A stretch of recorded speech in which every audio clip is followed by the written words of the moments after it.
Haddaad tahay qof aan socod badnayn ama xafiis jooga, uma baahnid inaad miisaankaaga siyaadiso, beddelkeeda waxaad u baahan tahay in miisaankaaga aad kontoroshid ama dhintid. Halkan waxaan kugu soo gudbinayaa 8 cunto oo haddaad qaab wanaagsan u cuntid uu miisaankaagu siyaadayo. Ukunta waxaa ku jira calories, xayir iyo borotiinno badan, waana cuntada ugu soo horreysa ee ku soo dhacaysa maskaxda markaad rabto in miisaankaagu ziyaado. Waxaad cunaysaa qaybta cad ee ukunta markii la kariyo 3 xabo ilaa 4 xabo maalintii, waxaadna wadaysaa muddo bil ah. Mooska iyo caanaha. Mooska iyo caanaha waxaa ku jira calories iyo xaddi badan oo carbohydrates iyo potassium oo ku siinaya energy badan. Haddaad rabto in miisaankaagu siyaado, waxaad cabtaa koob caano qandac ah iyo xabad moos ah subaxii iyo habeenkii.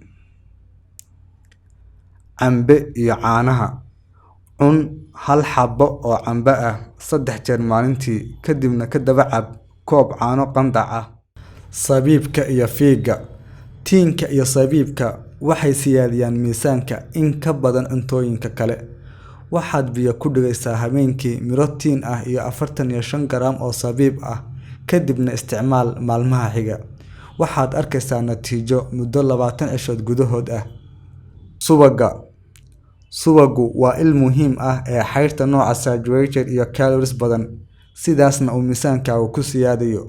Waxaad qaadada weyn ee cuntada oo subag ah ku daraysaa qaadada yar ee shaaha oo sonkor ah, waxaadna cabaysaa 2 jeer maalintii.